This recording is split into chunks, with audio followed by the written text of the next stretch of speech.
ദൈവനാമത്തിന് മഹത്വം ഉണ്ടാകട്ടെ. ഇന്ന് നമ്മൾ പഠനത്തിന് വിധേയമാക്കുന്ന വാക്യം വെളിപ്പാട് പുസ്തകം 7-ാം അധ്യായം 10-ാമത്തെ വാക്യം. ആ വാക്യം ഞാൻ വായിക്കുന്നു. രക്ഷ എന്നുള്ളത് സിംഹാസനത്തിൽ ഇരിക്കുന്നവനായ നമ്മുടെ ദൈവത്തിൻ്റെയും കുഞ്ഞാടിൻ്റെയും ദാനം എന്ന് അവർ അത്യുച്ചത്തിൽ ആർത്തുകൊണ്ടിരുന്നു. രക്ഷ എന്നത് ശിക്ഷയിൽ നിന്നുള്ള വിടുതലാണ്.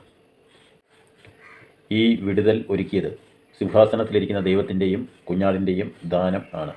ദാനമെന്ന് പറഞ്ഞാൽ വ്യവസ്ഥ കൂടാതെയുള്ള പാരിതോഷികമാണ്. വിശ്വാസ വ്യവസ്ഥയുടെ കാലം കഴിഞ്ഞിട്ടും തങ്ങൾക്ക് രക്ഷ നൽകിയല്ലോ എന്നോർത്ത് അവർ പാടുന്നു. എഫെസ്യർ 2:8 രക്ഷ ദൈവത്തിൻ്റെ ദാനം എന്ന് രേഖപ്പെടുത്തിയിട്ടുണ്ട്. വിശുദ്ധ ബൈബിളിൽ നമ്മൾ പഠനത്തിന് വിധേയമാക്കിയാൽ രക്ഷ വിവിധ അർത്ഥത്തിൽ കൊടുത്തിട്ടുണ്ട്. അപകടത്തിൽ നിന്നുള്ള വിടുതൽ രക്ഷയാണ്. ഒന്നാമതായി നമ്മൾ കാണുന്നത് പുറപ്പാട് പുസ്തകം 14:13. 2 ശത്രുക്കളുടെ മേലുള്ള വിജയം രക്ഷയാണ്. 1 ശമൂവേൽ 14:6. 3 രോഗസൗഖ്യം രക്ഷയാണ്. അപ്പോസ്തല പ്രവൃത്തി 3:6, 4:10 തൊട്ട് 12 വരെ. 4 പാപക്ഷമ രക്ഷയാണ്. ലൂക്കോസ് 19:9, റോമാലേഖനം 10:9, 10 വാക്യങ്ങൾ. 5 അടിമത്തത്തിൽ നിന്നുള്ള വിടുതൽ രക്ഷയാണ്. സങ്കീർത്തനം 14:7. 6 തടവിൽ നിന്നുള്ള വിടുതൽ രക്ഷയാണ്. ഫിലിപ്പിയർ 1:19. 7 കോപത്തിൽ നിന്നുള്ള വിടുതൽ രക്ഷയാണ്. 1 തെസ്സലോനിക്കർ 1:9, 5:10. 8 ആത്മീക മരണത്തിൽ നിന്നുള്ള വിടുതൽ രക്ഷയാണ്. എഫെസ്യർ 2:1. ബൈബിളിൽ രക്ഷയെക്കുറിച്ച് നമ്മൾ പഠനത്തിന് വിധേയമാക്കിയാൽ ത്രികാല രക്ഷയെക്കുറിച്ച് കാണുവാനായിട്ട് സാധിക്കുന്നു. അതായത് 1 ഭൂതകാല രക്ഷ അഥവാ ആത്മരക്ഷ അല്ലെങ്കിൽ രക്ഷിക്കപ്പെട്ടു എന്ന് പറയാം. അതായത് പാപത്തിൻ്റെ ശിക്ഷയിൽ നിന്നുള്ള വിടുതൽ. 2 വർത്തമാനകാല രക്ഷ എന്ന് വെച്ചാൽ ദേഹീയ രക്ഷ, രക്ഷിക്കപ്പെടുന്നു അല്ലെങ്കിൽ രക്ഷിക്കപ്പെട്ടുകൊണ്ടിരിക്കുന്നു. പാപത്തിൻ്റെ ശക്തിയിൽ നിന്നുള്ള രക്ഷ. 3 ഭാവികാല രക്ഷ, ശരീരത്തിൽ നടക്കുന്നു.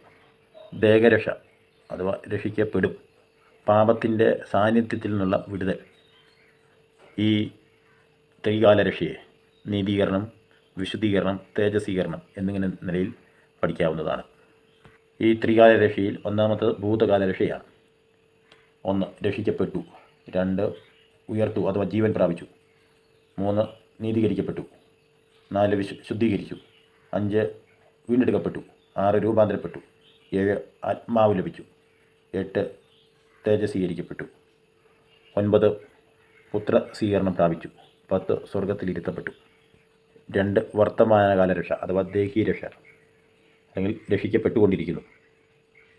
അതിനെക്കുറിച്ച് നമ്മൾ പഠനത്തിന് വിധേയമാക്കിയാൽ രക്ഷിക്കപ്പെടുന്നു, ജീവൻ പ്രാപിക്കുന്നു, നീതീകരിക്കപ്പെടുന്നു, ശുദ്ധീകരിക്കപ്പെടുന്നു, വീണ്ടെടുക്കപ്പെടുന്നു, രൂപാന്തരം പ്രാപിച്ചുകൊണ്ടിരിക്കുന്നു, തേജസ്വീകരിക്കപ്പെട്ടുകൊണ്ടിരിക്കുന്നു, ആത്മാവ് ലഭിക്കുന്നു, പുത്രന്മാരായി സ്വീകരിക്കപ്പെടുന്നു അഥവാ പുത്രത്തിൽ ഉറപ്പ് ലഭിക്കുന്നു, 10 സ്വർഗത്തിൽ ഇരിക്കുന്നു. 3 ഭാവികാല രക്ഷ അഥവാ രക്ഷിക്കപ്പെടും എന്നുള്ളത്.